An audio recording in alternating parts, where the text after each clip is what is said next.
Today I'm going to show you how you can get shots just like this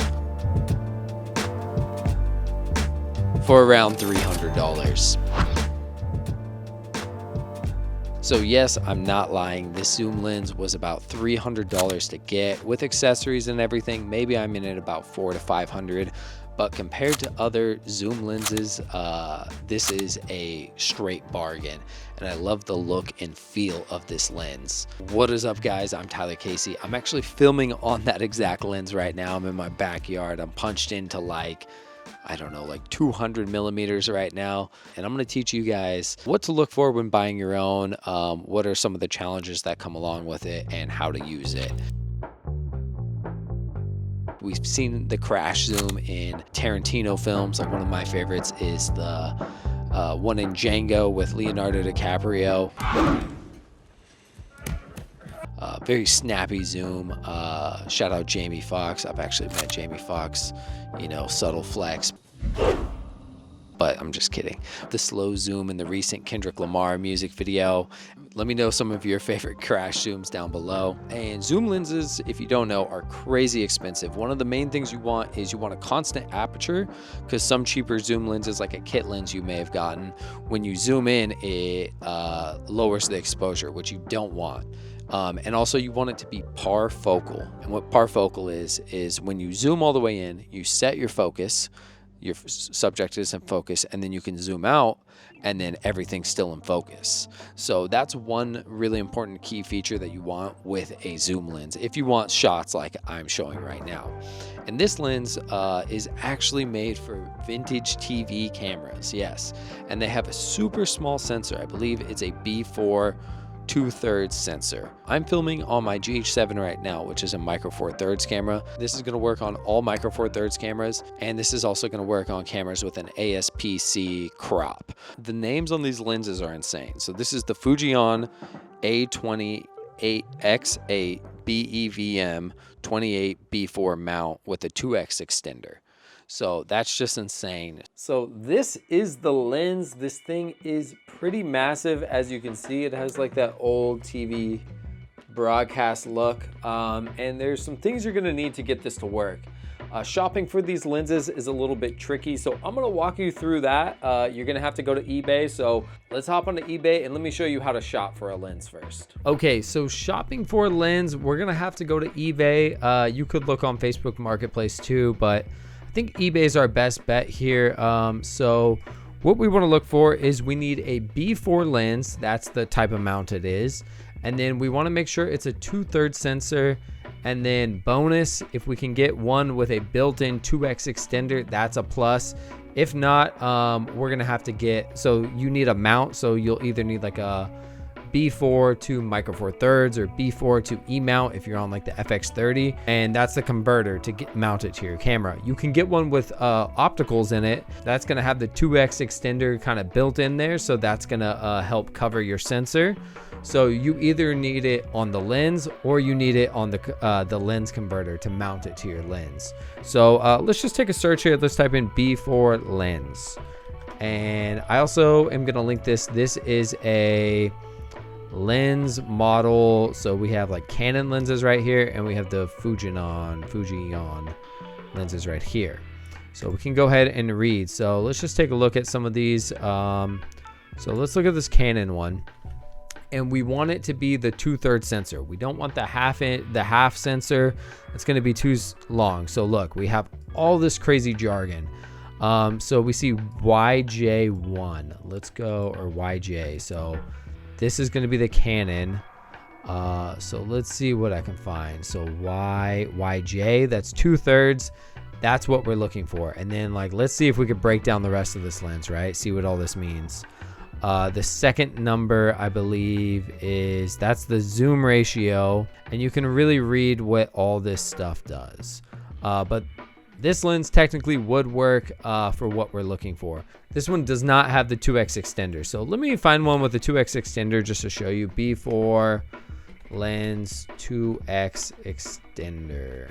So here we go. Here's one with the 2X extender. You can see this thing's old. It's looking beat up, but it's still going to work great.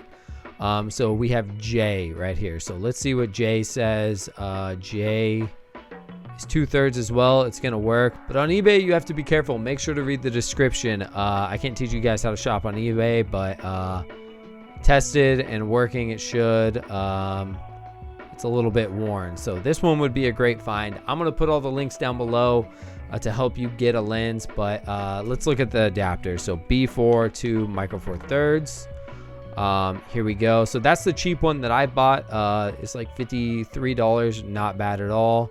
Yeah, so look, here's like one of the more expensive ones. This is the B4 to micro four thirds, and this has the 2x extender built into it. So this lens, 8mm to 160mm, but then the 2x extender, so it's like an optical thing that you can switch on right on the lens, and that will double it. And then with the micro four thirds crop, because micro four thirds is like a 2x crop, this lens is kind of equivalent to like a 32 to 322mm, which is an insane range. But you want this doubler because without it, you're gonna get a ton of vignetting. So things you're gonna need, you're definitely gonna need a sturdy tripod. You're either gonna need a micro four thirds or an APS-C sensor camera. I'm gonna list all the types of cameras, common cameras right there. Then you're gonna need a rail system, so you can actually put rails on your, then you're gonna need lens support. Shooting on this thing, the flares are insane, the colors, everything about it, it just looks so cinematic. It's a lot of fun to use, especially on like creative projects like music videos and things like that. Like when I zoomed in on this shot, I did this shot of John Mack like performing at this vintage microphone. You really saw the flares really sparkle, even on the balloons. So that was all in camera. I did grade everything with dehancer. So if you guys want dehancer, use my code down below. It has great halation, grain effects and all that. So it really made recreating that old film look really easy with this lens. So let me walk you through a couple basics on this lens. It has, this is the focus ring, right? This is the focus right here. You could put a follow focus right there. Then there's the zoom right here, and then you could also put a follow focus on there. And then here's the f-stop or T, I don't know. It says C, so I don't know if that's f-stop or what. It goes all the way from 16 to all the way 1.7. Wide open, this thing's gonna be a little bit soft. You're gonna get chromatic aberration. I'll show an example of what that looks like. I think it performed a little bit better stop down. So here's the lens support that is on the attachment. That's the attachment. So this is the B4, and then that's going to micro four thirds right here. And then it has this little silver plate, which I put the little small rig rail system right there. And then I have my quick release plate on the bottom. And then I just have these 12-inch rails from Small Rig, super cheap. And then the most important thing you need is this lens support. This is really important because the lens is, one, it's gonna sag. If you're doing the zooms by hand, if you're just going like this, you're gonna get a crazy amount of shake. I tried like 20 times to do it without the lens support, and it was shaky every time. The lens support is crucial because you're zooming all the way into like 300mm. So I'm gonna have all those pieces linked down below, and you can see this area right here. This is the extender. So there's a switch right here to turn on the 2X and the 1X. You can see how important that extender is for covering that entire sensor. So let's talk about this. This is the servo motor. This is basically a motor that is going to power the zoom feature. You have wide and you have telephoto right here. So to get this to work, you're gonna need a cable, and then you're gonna need some type of battery. You don't wanna use the motor, or if your motor isn't working, you can actually remove this just with a couple of screws, and then that will also make the lens a little bit lighter. I finally just got my cable and battery in the mail, so let's go test it out and see if it's worth it. So this cable is running out of the servo motor. I have this cable running into this battery pack here. But if you look right here, we can actually come over here. This is on the slowest setting, so you can see how slow and smooth it can go. A couple with the motor, I'll try all the modes, and then I'll do a couple by hand and just show you the difference. I think it makes the biggest difference on the slow ones, right? Where you're trying to be really steady. If you had a follow focus, I feel like you could get it pretty smooth, but just with your hands, it's a little bit tricky. So actually right now you can see, let me stop down here. So we're stopped down. And this is what it looks like on micro four thirds if you don't have the 2X extender. So if I hit this switch, boom, 2X extender. It seems like we lose a little bit of light with that too. But so what I'm gonna do is, I think everything's on, yep. So I'm gonna come here, I'm gonna set focus, I'm gonna zoom all the way in. And Looking good. And let's see what kind of smooth shots I can get. Yeah, with even just like lightly pressing, I'm getting the slowest zoom out, and this is honestly amazing. This is so much better than what I was doing before. Let's press this quick zoom button, see what that does. And it'll automatically come out for me. So that's super sick. And let's see if I could get one of these hummingbirds. Where they at? So now I'm going to disable it, and let's see how it looks by hand. So I'm trying to do a slow zoom in by hand. This actually isn't that bad, but you can see every now and then it has little stutters. If I'm doing a quick one,